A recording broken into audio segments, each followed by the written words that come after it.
Here we are back at it again with the EUSPL Gauntlet here. I'm totally joined by Taco here. We saw a pretty epic first and second game here. Victoria's Secret battling it in first game. They weren't able to overcome the 8th-seeded Burrito eSports, but now Burrito with that 2-0 victory. If we take a look at the Gauntlet bracket, we're going to see them now advance to face off the Papis. It's just one of those perfect examples of what kind of experience competitive play can really give you whenever you're facing off in these sort of situations. Burrito with that was an incredibly clean game for them. Game number 2. Game number 1, a little bit more questionable, kind of got a little bit of help from Victoria's Secret in that one, but either way, Burrito managing to come out with a set victory, and now they'll be facing off against the Papis. That's true. The challenger team, very ambitious, very bold, made a statement game number 1, couldn't really deliver, closed it out. But now it's going to be an SPL team versus another SPL team. Let's go ahead and bring it to the picks and bans. I'm expecting a lot of a closer style of a game here. Definitely not a game 2 of the last series. It's been a little bit since we've seen these two teams face off, and the last time that... it feels like a little bit longer than that, you know, time flies. But either, it's still the Burrito, I think, might possibly have the advantage. They do have a little bit of that momentum swing going on. Papis, of course, probably doing their own sort of warm-ups, but it still helps Burrito just having already played that set. That's true. Coming in hot versus coming in cold and watching your opposition. We saw what Oxygen Supremacy did during Spring Split, going on a 7-2 run. It was just absolutely absurd here. But Papis did win that last week after getting a split, having to go into that third game tiebreaker. It was Papis coming out on top. Also, a little bit of consideration that Papis did get to just witness Burrito play probably, so they also have that in their advantage. However, not too certain whether either side is going to really try and take that.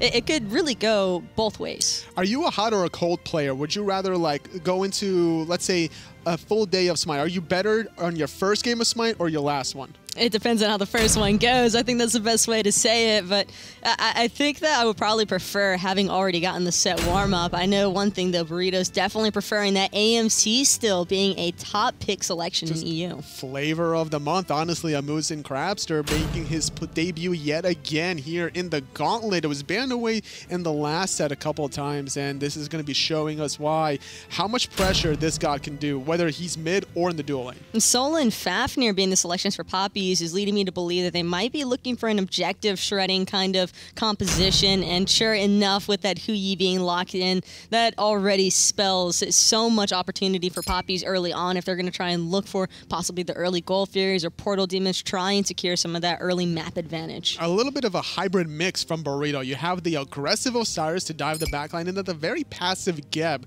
to peel. And I kind of like this Geb, but at the same time, I'm a little bit concerned for Geb because with the way that European teams have been starting with a little bit of a shift to the standard meta start, I'm curious as to whether or not that Geb AMC might potentially be the mid lane already spelled out for us. That's very true. We don't know where that Muzen Cab is going yet. Still 2 more picks for Burrito. 4th one from Papis is going to be that Cabrakan, surprisingly enough. Not something we've seen very often. I love this Cabrakan pick, and I love it because of what's being followed up by it afterwards. Anytime you place those walls down, you've got a Hou Yi ultimate following up. You have the Fafnir providing that AoE slow whenever he's transforming into that draconic form, and on top of that, there's no escapes from Burrito. The only member from Burrito that has a chance of surviving from those Cabrakan walls is going to be that Osiris. Being able to walk through the wall with his passive, we might need to see an early Phantom from Burrito just to negate that Cabrakan ultimate wall. A lot of aggressive gods on Papis. Last picking this Robin means that I feel there's going to be a lot of pressure on the solo jungle side. There probably will be a lot of pressure there, but you also have to consider that Burrito has just as much burst potential early on. They have that Zeus, they have the Habwa. I'm anticipating it to be a Habwa jungle. Can't really see anywhere else for that god to go. Maybe even in the solo lane, looking for some of that free farm, and it is going to be Dzoni piloting that Habwa. This is what they did last week against Papis. I believe Dzoni played Habwa in games 1 and 2. Game 3 was Sibi in the solo lane, and this goes to show that Burrito is very flexible in their god pool diversity, and they're kind of difficult to really lock down. I'm still really leaning towards this Habwa. He definitely has his disadvantages in the early game. Mages aren't exactly known for having a huge health pool to work with, so even the slightest ability damage could really take Dzoni out out of the contest for his own jungle buffs. Well, not only that, he drops the carpet down, and then all of a sudden everyone is just running away from Warchi's son, so the slow is inconsequential, not going to be providing the same oomph that it would normally do. And with Warchi also having... But Warchi will be in the duo lane for a little bit, so he probably isn't going to see Dzoni for quite some time. And actually, it's going to be Kespainify and Warchi just taking up that standard 1v1 boxing match. MrNazer, though, applying the damage with the Stellar Burst in the mid lane. You were talking about where these supports are going to roll. They're going to roll in the mid lane, but instead, Papis looking to play aggressive around the blue. Dzoni's going to look to try to secure it, but instead, there's too many minions under their own tower that they have to deal with. Thought about it, still thinking about it with a water spout knockup, but Kree just going into those tremors, making it almost impossible for the Papis, for Burrito to work in, and Dheylo's rotation as well. 3 members surrounding that blue buff just means that Dzoni knows he's got to forfeit it. Burrito started at their own speed. Papis started in the solo lane, and because of that lane push initially, allowed them the opportunity to force Burrito in an option. Do we give up the wave, or do we give up blue buff? They chose the latter to give that up, considering that Sibi is not going to necessarily need the blue buff to apply pressure.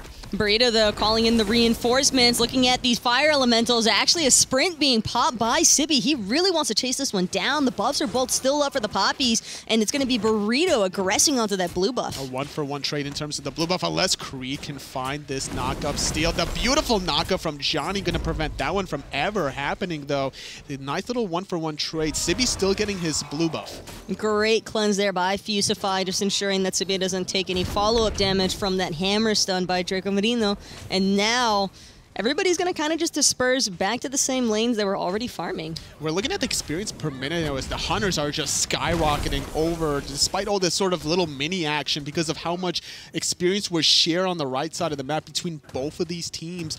These hunters are going to hit the level 5 marker first, and maybe could look for the 1v1 plays. Speeds on both sides. Warchi actually hitting level 5 sooner than Kespainify, but he's a little bit poked out. The Oracles are still standing with Fusify's rotation, though, and FaraKrik, just to make sure that Kespainify can secure these. He'll have his Stinger now online in case Warchi does want to look for the boxing. It's very difficult for a Hou Yi to not get poked out by AMC, no matter who's piloting it. You throw out the beast, you throw out the honey after the fact, and that's a lot of damage over time. Not to mention the beasts are going to spread over the course of the duration of it, and slowly but surely, before the lifesteal comes into effect, Kespainify should have the slight edge. I think Kespainify heard you while you were going on about that, considering that he literally just dropped those bees and honey. Didn't look for that poke potential just yet with that second ability, but Warchi going for it. Either way, he's going to commit all the way, and he's actually finding the first blood in the 2v1. 1v2, Warchi don't care. Long hair on the Hou Yi, finding the first kill now, separating himself with a 1 kill. Look at Kespainify's actives. He didn't use his beads. Even after he was hit with the Ricochet, Mark of the Crow stun underneath that ultimate, he didn't feel threatened because he had his support there. Yes, he did have the Geb shield, so sometimes there's issues around certain players where it's like, oh, I feel like my Geb's not too close to me. I need to beads here, but his Geb was literally right in front of him, but only a level 4. That Geb shield doesn't provide enough health to sustain himself from the damage from Warchi this early on. That was a great recognition play by Warchi, though. Just full committing, no hesitation, knowing that he wasn't going to get cataclysmed out of any follow-up damage, and he knew the shield was on cooldown as well. It was really just excellent gameplay by Warchi. At first, I thought he was just using it to clear the wave and then make a back play, finishing off boots, but instead, because of that first blood, he's able to complete his Devourer gloves, whereas Kespainify back with only tier 2. That's kind of what you expect, though, is that's what every hunter really looks to do early on, especially as a Hou Yi. You don't really expect a hunter to look at a 2v1 scenario and be, I'm going to take this, but Warchi did it.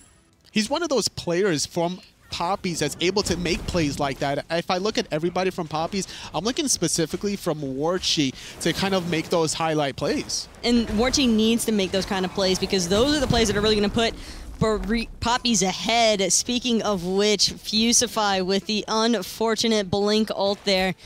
Caught up a little bit short on that one. Doing his best polar bear mic impression with the missed cataclysm, unfortunately, in the mid lane, but still showing the fear and the dominance is like, hey, look what I could potentially do. Yeah, there was a conversation not too long ago, and I have to agree. Being a support and blinking in to miss something has got to be one of the worst feelings in the world, at least top 3, just because you're left standing there while everybody just stares at you. And then all you do is you either jump up and down in place, or you turn around, it's like, you guys didn't see that. At least it wasn't Ares. At least it wasn't Ares. That would have been really bad. If you blink in as Ares and you don't find a single target, Kespainify gonna juke out that stun. Just not in range for Warchi, but still looking to apply a little bit of pressure onto that purple buff. The honey is gonna come out. Last hit does go for Warchi, but Kespainify, a lot of trouble. Beast comes out this time around, but the dive bomb enough for the second kill. And again, Warchi just punishing Kespainify for trying to venture into his own jungle. Fusify just a little bit too far away at the time, wasn't even able to get that shield off, and Purification Beast being down is only gonna make Kespainify even more susceptible to this aggression from Warchi. And not only that, the bees were used really early on that purple buff. Normally, you're using your ability to confirm the buff instead of like trying to initially do it, especially with the opposing hunter right around the corner. Like, did he think all of a sudden that Warchi would just allow him to get his purple for free? Gotta appreciate Draco there, though. That Fafnir hammer stun really setting that play up beautifully for Warchi. Just all you gotta do is land your abilities, and anytime your support does that much work for you already, even though it just seems like a simple one ability toss out, it really makes all the difference. And Warchi's just still continuing the dominance there, not even allowing Fusify to hold the wave outside of the tower for Kespainify, and that one little positional advantage keeps building the momentum. The experience difference is about 200 per minute now with a 2-level lead from Warchi, with red buff still around his waist. Having fully completed Ninja Tabby, he's not going to stop this pressure anytime soon. And this is going to make things incredibly stressful for Burrito. Dzoni already struggling a little bit in his own jungle as far as securing buffs and the available global farm, the fire elementals and whatnot, but the Papis have really just established so much map dominance, and especially having the dual lane controlled so heavily by Warchi is only going to make it even easier for Dheylo, Kree to just consistently rotate around the map, not really having to look at that dual lane. And with the dominance, they don't necessarily just overextend beyond this imaginary midline. They have this 1,000 goal lead, which isn't like that big of a deal at the 7.5 minute mark, but more importantly, it's the experience that they're building between themselves here, slightly with the hunter position that they could eventually look to exploit, because that first objective of the game is 9 times out of 10 around the goal fury. Actually a little bit surprised that Warchi and Dheylo didn't try to invade that red buff, but not having any sense of knowing when that buff is going to be up and running for Burrito. It also shows that Papis are still trying to play with a little bit of discipline, not looking to really overextend. Not only that, the warding wasn't in their favor either. There's a triangular formation from Burrito that would spot any invades coming. So if Dheylo does make that position play, that he would be well prepared for it from Burrito. Grouping now happening in the mid lane. Papis not really as concerned about grouping up in that mid. Kind of just been sharing that farm between MrNazer and Dracomarino. They've both been chilling, except for right now. Trying to go with the Cataclysm to knock up the Hebo, doing the damage. The Aegis will be used, trying to buy him some time. The sun's going to come down. FaraKrik finding the first victim onto MrNazer. Dracomarino, though, he gets crippled with a stinger before flying away. Beautiful ultimate there by Kespainify, but speaking of which, on the opposite side of the map, that's not where all the action is taking place. They're also taking out Sibi. Dheylo getting credit for that one. Even using his ultimate, but it just wasn't enough. The damage is really high. Also, out of the Cabrakan, he's kind of that fat Loki that does the damage in the Guardian role, rooted into the stun. Great double action there, killing Fusify. Poor Fusify, even after dropping the shield on himself, it still wasn't tanky enough. And it really is an excellent display for the Papis and how much damage they can output, especially Warchi. He is absolutely massive right now. 2-level lead over Kespainify. I know level 12 might not seem like anything too important, but as a hunter already having that second relic, it's going to make those boxing trades even easier for Warchi. He had the red buff, fully stacked Devo gloves, boots finished before Kespainify did, and that's what's allowing Papis to just control these matchups. The blink engaged from Fusify was pretty clutch there as well, being able to really start things off in his team's favor with Dzoni kind of collapsing underneath. But just like this, Kespainify still in a weird and awkward position, 1v2. Did you see those in-hands, though? They were completely chunking away at Kespainify. And I know that they're hunters and that they're supposed to do damage, but This is such a huge advantage for Warchi. He does not even care about Fusify showing face in the lane anymore. He is level 8. He's baiting us because he has his lane partner right around the corner. Suns onto the Geb, transforming into the Dragon. Another victim. Fusify gets taken out. Warchi with his 4th kill of the game. And a great stun there by Draco just to make sure that Kespainify couldn't try and support his Geb even if he wanted to. Dheylo also making the rotation, and with Fusify being down and out for the count, Papis are actually going to feel confident enough to pull this Goal Fury. Dropping the ward underneath the left side mid Harpies. They spot out Dzoni and FaraKrik around the corner. Now that Draco is out of the Dragon form, he only has that single target coerce. Sibi's getting bullied out in the solo lane on the right side, whereas Papis is still making a statement on the left. Creed really making life difficult for Sibi, just popping those tremors every single wave. There's really not a lot, especially when you're an auto attacker like Osiris. You want to get that cleave off onto the creeps, really proc the death toll, and just have the most efficient clearing. But when you're trapped inside those tremors and everything's shaking, it can be a lot harder to manage. And normally an Osiris in the solo lane would have the Gladiator shield completed at this point, but because he's against the Guardian, hold that thought though, in the mid lane, Dzoni gets poked out a little bit, was looking for that ultimate setup, but the rest of the action is going to disperse a little bit. Kind of poking for poking, but as I was talking about the solo lane matchup, because he's against a Guardian for Sibi, he's forced to kind of go this hybrid build, now going into Height of Urchin, completing it, but not having the sustain that you would normally have from an early Gladiator shield. At the same time, the Creed did delay his build a little bit because he built that Swift Wing, so as opposed to having that Dynasty Plate Helm already online, he's actually trailing a little bit behind Sibi. Just not able to really make things happen, especially trying to catch people with his first steroid ability. Even though you get an extra movement speed from just proccing it, having an extra 5% is going to allow him to guarantee hit somebody. I think Fusify is kind of should allow Kespainify to free farm, considering how far ahead Warchi is, no? Kespainify would typically want to try and free farm, but it's difficult because if he's left alone with Warchi, Warchi can very easily freeze the wave, and then that kind of just prevents Kespainify from getting even more farm, which makes things worse. So ultimately, having Fusify there actually is beneficial, but it's also incredibly risky. Better safe than sorry for Papis, just making sure that they're starting up these Oracles. Blink from Fusify. They thought that they were going to do the Goal Fury, not the Oracles, but now he's left without any defense. And he's trapped right there in the middle of everybody. Warchi going to get the credit for that one yet again, and now the Papis really wanted to take an eye out on this Goal Fury, but recognizing that rotation from Burrito, they're going to back off instead. The pings just all across the map. There was a regular ward from Papis right in front of the Tier 1 mid tower from Burrito. Seeing that rotation, backs off immediately from the Goal Fury, finding the 1 kill on Fusify before he's too tanky in the game. It's still 13-minute mark, only a level 9 Geb, nowhere near to being that unkillable rock.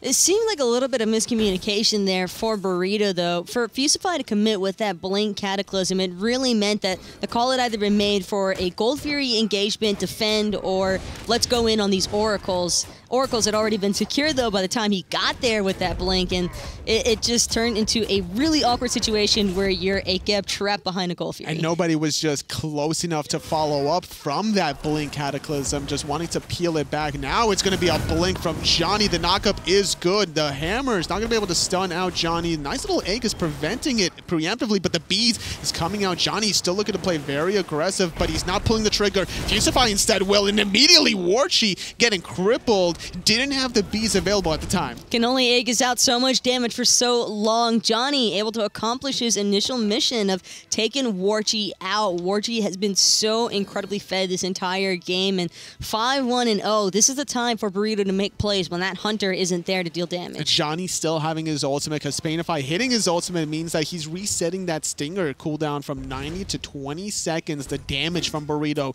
is through the roof if they're going to look to make a play happen, but instead of going for the Goal Fury, they're making a pretty big committal towards the right side of the map, 3 members getting those mid-harpies, whereas Kespainify did have to back. He didn't have too much mana, but look what Papis are doing. They're thinking about maybe starting. No, I thought they were going to start it, but instead they're It looked like it. I can agree with you on that one. It seemed as though Draco really wanted to commit on this Gold Fury. That might have been perfect timing because there isn't a whole lot of ward vision around the area other than that from the Papis. So they might have actually gotten away with it. They just didn't feel comfortable enough knowing that Warchi was still due to respawn for a couple of seconds. And in that small period of time, if any other members from the Papis had gone down, Burrito might have turned that situation. There's always a window of opportunity for a Gold Fury, no matter how far ahead or behind you are in terms of your kill potential of this objective. And the first 3 picks from Papis, Soul, the Fafnir, and the Hou Yi, those just scream Gold Fury objectives like you were talking about, so Burrito can't allow them to kind of get those for free. That's why I think Fusify looked for that blink engagement earlier. Speaking of which, Warchi, no act is available. He's going to get completely destroyed. All of those ultimates took 2 to take him out, but now MrNazer trying to return some of that damage fire onto Dzoni.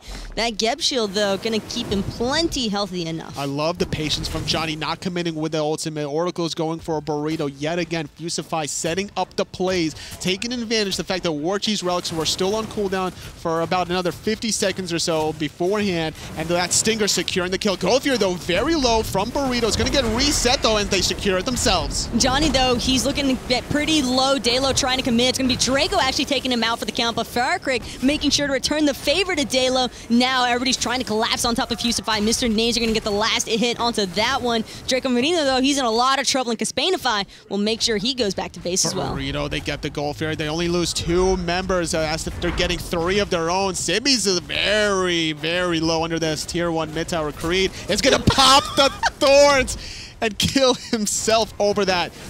Kespainify, though, he's still not done yet. Creed is going to die to the Stinger with FaraKrik right around the corner. 3 dead Burrito members after getting the own Gold Fury. That's one of those moments where you kind of just regret putting out the damage output. Sibi, I like the mentality there. He's just trying to get some slows off, try and keep himself alive. Unfortunately, Creed had the thorns available just then and there. Still, at least he got punished for that overcommit onto the T1 tower. He probably did need to die for aggressing so hard into that T1. Trying to make something happen out of nothing, but really getting punished for it. You know, using your 1-2 ability here from the Osiris, like you were talking about before, you're trying to get the movement speed to just separate the gap there, slowing Creed and amplifying your own movement speed. But that second ability does a decent amount of damage, and that Thorns return is just kind of like lol in the chat. And speaking of which, MrNazer is starting to feel the water hands out from Dzoni. That commit by the Fusify into the Cataclysm, but he missed the ultimate. A huge miss from Dzoni, not finding the kill onto MrNazer. Still having a decent amount of help, and now he's out of position. The stun is going to basically get beat down, but he's stuck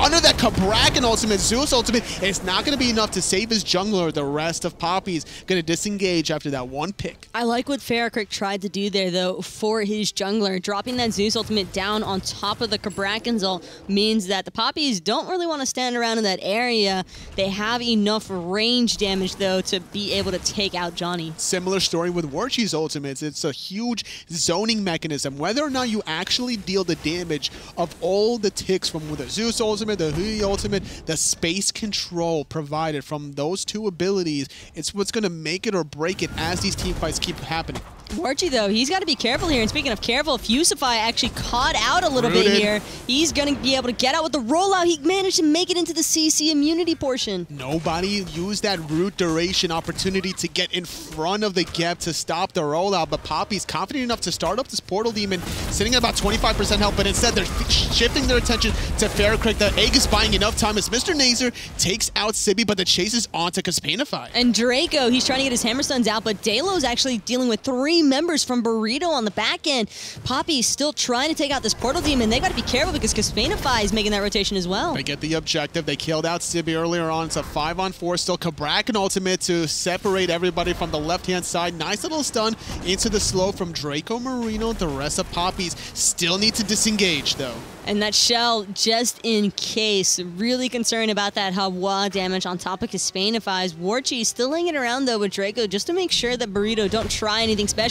Speaking of which, Creed going through the portal. He's going to buy his team a little bit of time now to make this rotation happen. The blink onto Fusify. He's in a lot of trouble. He's going to have to Geb Shield, Cataclysm himself, the knockup onto Warchi. Warchi's going to jump over the damage provided from Dzoni. The blink, the stun, the damage. Dzoni trying to run away with an ultimate of himself, but it's just not. Oh, he blinks away at the last second, but I don't think Papis is done with this one. That was so spicy, though. Dzoni still going to cost with his life, but Creed getting the cleanup on that one. Kespainify doing what he can on the backside, trying to deal as much damage as possible. Draco going to be able to get away for the moment. FaraKrik actually managed to take out Dheylo on that back end. He healed from the coerce. He's going to be able to jump away after transforming back into the dwarf. FaraKrik with a double of his own. It's a 2 for 2 at the end of the day. Papis overcommitting under that tier 1 tower. Sometimes you just forget that the T1 still exists. That tower is in such a low HP threshold. FaraKrik forced to use the beads, but Warchi is feeling himself so much.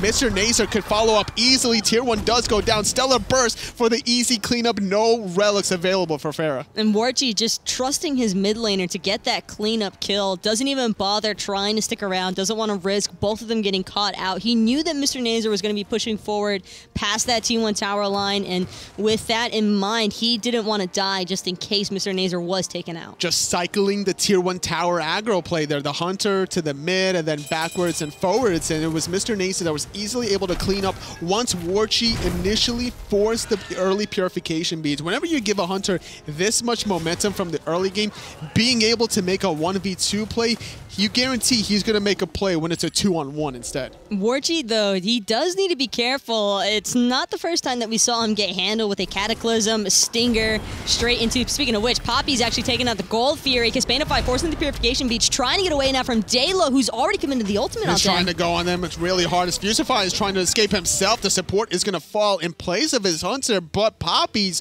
walk away with their first Gold Fury of the game. It's been close action. The blink from Dheylo and Creed. They're logging him under that tier 2 tower. No possible escape. Nobody around him, and that's going to be a second dead Burrito. Kespainify. They caught a glimpse of those wings, I think, and that made Creed feel confident enough to just blink underneath that T2 tower. These blinks have been so crucial for the Papis on their initiation. Abusing the 5-on-3 advantage. Papis in the mid lane, 5 healthy, getting the tier 1 guaranteed. They could look for a tier 2 if they really wanted to, but instead they're going to back off and respect the damage from Dzoni. His ultimate isn't available to really catch that knock-up ultimate combo. And Draco actually getting hit by that chain lightning and the detonate damage was more than enough to deter the Papis, I think, not really wanting to risk things just in case they started getting bounced around a little bit. Zeus can always have that pop-off factor. Zeus has the juice, and he provides it with the chain lightning and the ultimate. It's a huge AoE. So getting that tier 2, it was a safe idea for Papis to just disengage, not overextending, respecting the short respawn timers also from the dead Burritos. One thing I'm also keeping an eye on is that Warchi committed to a crit build this game, and fortunately enough for him, it's only Sibi who has a Thorn. So if Warchi is able to really get a little bit of momentum going, he is going to absolutely destroy these team fights. As long as that he's not going to be hitting Sibi necessarily, and he has somebody to get peeled for, specifically probably Creed on the Tremors would be the best form of peel in general, then he'll be in a good place at the right time. Sibi, though, forced to use that defensive ultimate, feeling really threatened on the right side, even using that sprint, and that's something that Papis can certainly take advantage of. That's a pretty big team fighting relic, actually, for Burrito. It's helped them numerous times as far as disengaging effectively from the Papis. The Papis have a lot of mobility on their team, and for Burrito, they've got to be really careful. Speaking of which, 5-man grouping right at the front of this Fire Giant pit, really trying to establish their territory in front of the Papis. Yeah, without that sprint, all the slows from Papis is going to be that much stronger. That one stun and then an AoE slow from Dracomarino. You got the Stellar Burst from MrNazer, and then Dheylo throwing them hands out there, trying to slow a bunch of members. Now it's going to be Papis trying to make something happen in mid lane, jump onto Dzoni, not able to connect on the hammer, but the blink from Dheylo going to force out the Hebo a little bit further. Now it's FaraKrik that needs to retreat onto his non-existent tier 1 tower. The egg is gonna buy some time, but the knock up into the Zeus ultimate. Thorns being popped as well. FaraKrik is first to fall. They just do not even care about this magical damage coming out. Kree just eating that ultimate from Dzoni, getting a great 3-man stun there. Gonna buy his team enough time to disengage. MrNazer looking for that supernova. So close with that supernova. It was a one-on-one initially. Mid lane or solo lane. That Zeus AoE control not available from Burrito, but then the zoning backline penetration is not available from Creed. So this is going to allow Burrito to solo this portal demon. Papis have been finding great engagements, but then they've been splitting up a little bit too much afterwards. And with about 3 different target focuses, speaking of which, Fusify kind of just caught in between MrNazer and Dracomarino, now trying to get away. Rollout is going to save his life. Trying to run away now is Sibi, though. He's kind of juking and baiting out some abilities, barely able to avoid that ricochet. Kespainify allowing Fusify to get kind of caught in the middle of a sandwich of a 1v2. I think Kespainify was afraid that he was the one that's going to be aggressed on. And for a good reason. It's really hard to determine which way these teams want to go, whether they want to play the aggressive factor or if they just want to fake it out. Looking for the fake out is never a bad way to go, and Warchi actually getting zoned out by Sibi. That portal demon is going to go in favor of Burrito. They're going to secure that objective, but Sibi takes a lot of damage, even forced the gap shield, but it's all a bait. It's FaraKrik, that's the target. The ultimate from the Cabrakan goes into effect, but these Suns are just peeling away Burrito. The Zeus ultimate was also used. These two ultimates are just negating each other out. But that was completely saved for Burrito because Sibi's sprint was off cooldown. So having that sprint available means that he was able to get his team out and away from the Tremors, from the Suns out of Hou Yi's ultimate, and that ultimately saved that team fight for Burrito. Fire being started because Burrito took the portal after they took all that damage. Is about half health right now. Knock up onto Dracomarino, forcing him to back up. Dheylo's going to overhead kick, but the damage onto Dzoni. MrNazer finding FaraKrik as well. Look at Dracomarino as well. He caught out Fusify because of that draconic form, getting the slow on top of him, trapped inside that fire giant pit. Sibi's going to get run down by Dheylo, although Dheylo could keep his life. The up and down from Dheylo. Here comes the Creed trying to secure the kill onto Kespainify. There's 4 dead members, and now it's going to be an official deicide as the rest of Papis secure their first fire giant. What seemed like it could have been such a great engagement for Burrito was completely turned on its head by the Papis. Just MrNazer starting that one off hot. And there was just not that many relics available earlier on. FaraKrik has his double relics, assuming they just came off of cooldown during the respawn timers. Papis abusing these relics, communicating very well. MrNazer with the hotness. This has also been one of the best games I've seen from Creed. Hold that thought, though. It's going to be Fusify trying to get an engagement going. He's going to get caught out. But he was caught out underneath his Phoenix, although the Phoenix isn't there any longer. Neither are the Papis actually making that swift rotation over to the mid lane, trying to take out these remaining towers. Dzoni's going to get stunned out. FaraKrik's right beside him, but this tier 2 is just absolutely melted. No frontliners were present from Burrito to really allow this damage sources to kind of overextend here. And I like what Papis were doing, though. They really looked at those timers of Burrito respawning like, all right, we have enough of a window to go for that Phoenix. They got it, even abusing the tier 2 mid, and they had about an 8,000 gold lead not even a minute ago, already beyond 10,000, just like that. Even if Burrito had been respawning, the Papis have enough objective shred to where I don't even think it matters at this point. When you have a Fafnir and a Soul with a Hou Yi, even with Warchi not having the most ideal build for soloing or taking out those Phoenixes or the towers, it doesn't matter. There's just so much damage between these two hunters and the Fafnir to just completely take out any tower. More options are never a bad thing for any team in Smite competitive play, and that's exactly what Papis were able to do this game with their first 3 picks. Really abusing the objective side of things. Their zoning control was also very impactful here. It was very difficult, I feel, for Dzoni to really get anything going, simply because Fusify was either the target early on or kind of these botched engages by the get. They're also just entirely too tanky. Papis, I think, did a great job at drafting gods that weren't going to really be that impacted by the water cannon or the water spout out of this Habwa. Dzoni has really been lacking the player damage, and it's not entirely his own fault. He's been doing his best to look for Warchi and MrNazer on the backside. It's just so difficult when they have so much front line available. He does have the blink. He could look for a play here, but this tier 2 tower has melted completely. Right side Phoenix is still down, but the wave is pushed out far enough to allow Burrito to potentially defend either middle or left side Phoenix, but I don't think Papis is going to give this one up anytime soon. Warchi catching Dzoni out with that ricochet stun. Fusify was looking for the blink Cataclysm, but instead he's going to get interrupted in the middle of it all. Fusify, Cataclysm trying to do what he can. The Zeus juice coming out as well, rolling into safety. He's going to get stunned out and taken out. 5 stand strong from Papis, only 3 make that 2 from Burrito. Right Phoenix still dead. Mid Phoenix falls now. The blink from Creed trying to catch Kespainify. I think they're going to go for the end, Taco. FaraKrik doesn't have his ultimate available any longer. Kespainify still has that stinger. He's going to look for it. He's going to take out MrNazer. The Titan is getting lower and lower. First game going to Papis.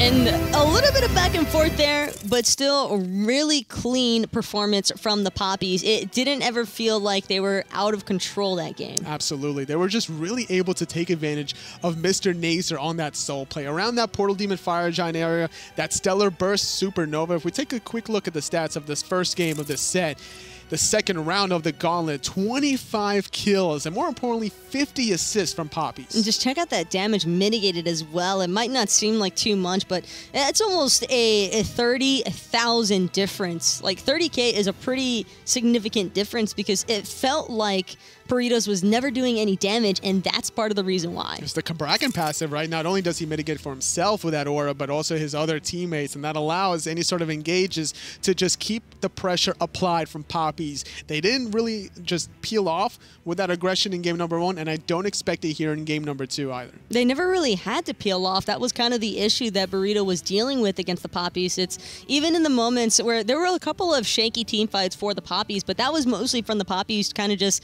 dispersing a little bit too much. They would spread out very wide because they had such a lead that they were able to aggress onto like 3 different targets at the same time. So